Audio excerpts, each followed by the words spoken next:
Bonjour, nous allons voir sur cette vidéo comment soigner le burn-out. Le burn-out, contrairement à ce que l'on pourrait croire, est vraiment quelque chose d'exceptionnel.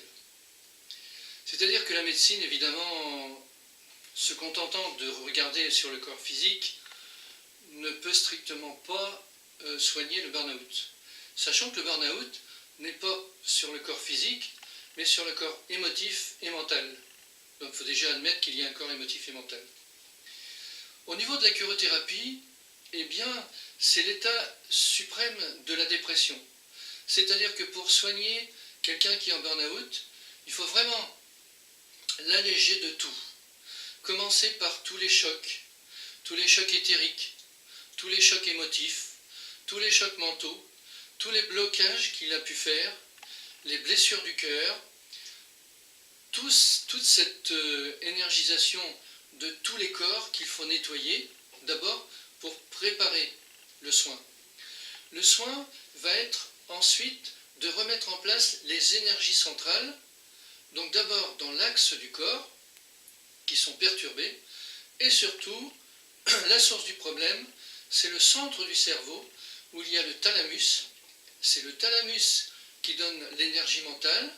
Or, un thalamus normal, on a une énergie d'un côté qui est bleu clair, qui est une énergie de l'autre côté qui est bleu foncé. Le bleu clair correspond au mental ressenti, intuitif, c'est-à-dire en liaison avec le cœur, et le bleu foncé est le mental réfléchi, c'est-à-dire égoïste, enfin l'ego, qui est obligatoire pour vivre sur la planète, bien entendu. Il ne faut pas avoir que des intuitions, il faut aussi respecter les règles de la planète, donc les deux sont vraiment indispensables. Il peut y avoir des défaillances de l'un et de l'autre. Si par exemple quelqu'un est trop égoïste, il a trop de bleu foncé et ne fonctionne plus avec son intuition. Quelqu'un qui est trop intuitif a du mal à réfléchir et à être les pieds sur terre. Mais là, lors d'un burn-out, eh bien, la personne a tellement eu de problématiques de réflexion que le thalamus est à l'envers. Les énergies sont totalement inversées. Alors, il est bien entendu qu'au niveau de la médecine chimique, il n'y a strictement rien à faire.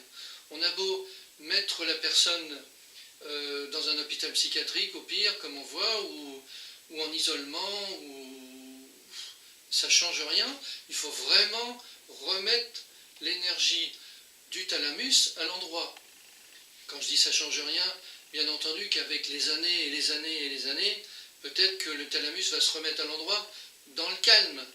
Mais au niveau de la curothérapie, on soigne beaucoup plus vite cette maladie, puisqu'il s'agit d'une maladie, dans la mesure où on sait, où on voit tout de suite qu'il s'agit de l'énergie du thalamus qui est à l'envers. Donc on va d'abord nettoyer, comme je vous ai dit, tous les chocs, tout ce qui embarrasse la personne, tout ce qu'elle a accumulé, les problématiques, les liens, les charges, des boîtes mémoire, etc., que l'on apprend en curothérapie, parce qu'en curothérapie, on sait qu'il n'y a pas qu'un corps physique, mais il y a aussi un corps émotif, un corps mental, un corps causal, un corps spirituel et un corps éthérique aussi. Et donc on va nettoyer tous ces corps et remettre en place le thalamus, réénergiser tout ça, et la personne, en quelques semaines, va retrouver toutes ses fonctions, toutes ses énergies normales, alors que par les procédés chimiques, elle ne les retrouve pratiquement jamais, ou alors avec énormément de repos, mais en tout cas, ce n'est pas les produits chimiques qui vont remettre les énergies en place, c'est absolument certain. Ni l'hospitalisation, ni même la mettre au milieu des fous, où elle va être encore un peu plus perturbée.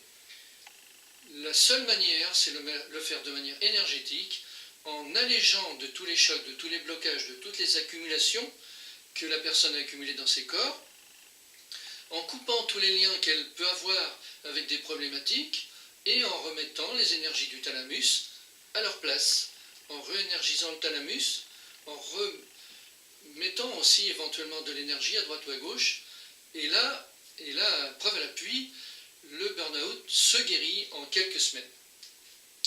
Donc si vous voulez en savoir plus, vous pouvez essayer d'apprendre et de comprendre en lisant les livres sur la curothérapie. l'harmonisation énergétique des personnes et aussi l'harmonisation énergétique des lieux, sachant que si l'on vit dans un lieu faible, eh bien on est obligatoirement affaibli, et c'est pas ça qui va faire le burn-out, on est d'accord, mais par contre qui va diminuer la possibilité de se régénérer. Il faut bien sûr soigner la personne, mais il faut aussi soigner le lieu d'habitation, parce que sinon, si elle est faible, elle aura toujours des problèmes. C'est-à-dire qu'on ne peut pas soigner quelqu'un sans voir l'ensemble, et c'est de là qu'est née la curothérapie, puisque tout s'accumule et tout arrive à créer des maladies par accumulation, et pour refaire machine arrière, il faut tout nettoyer de manière à ce que tout revienne dans l'ordre et que la personne guérisse. Merci.